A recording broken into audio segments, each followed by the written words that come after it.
अब यहाँ चाहिँ हामी तपाईहरुलाई यो अरिङ्गलको गोला कस्तो हुँदो रहेछ भनेर चाहिँ देखाउन गइरहेको छौं। यो अरिङ्गलको गोला चाहिँ भन्नै पर्दा मैले पनि देखेको थिइनँ। पापाले भन्नुभएको यहाँ चाहिँ यो चाहिँ सुन्तलाको बोटमा चाहिँ अरिङ्गलले गोला लगाएको छ अरे र हामी जाँदैछौँ हेर्नुको लागि। हेरौँ है त कस्तो हुँदो रहेछ है अरिङ्गलको गोला बोट सुन्तलामा लगाएको रहेछ।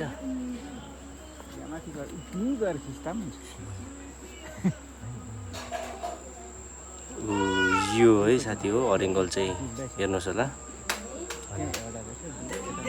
यो चाहिँ दुईटा मुख रहेछ देख्नु होला नि। यो सुन्तलाको बोट छ है।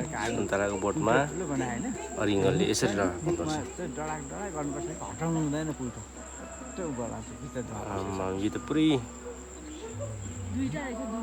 गोबर टिपेर लगाएको जस्तो हुँदो रहेछ।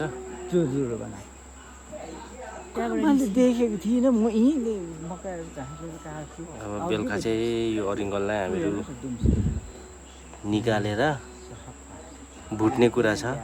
कस्तो खालको हुँदो रहेछ पापा यो अरिङ्गलको उयो त तपाईहरुलाई कस्तो बनाएको रहेछ के म बेलुका अरिङ्गल निकालिसकेपछि पनि एउटा सर्ट भिडियो गरेर देखाउने छु। यो हेर्नुस् त अरिङ्गल निस्केर चाहिँ अट्याक गरेर चाहिँ